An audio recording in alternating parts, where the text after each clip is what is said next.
Dress. Yung wala hanggang dulo. Dinerecho eh. Vinny Stacy, yes. Aray mo rin na turtle. Ito na, from Jessie Marie Infantili, Shaggy became talaga favorite of course during sa tour ninyo.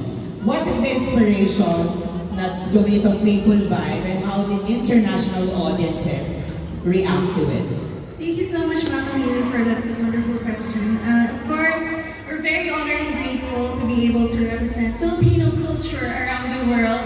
And it makes us super happy because, you know, Shaggy is not just a song or a game. It is something to be proud of. And we're very, this song was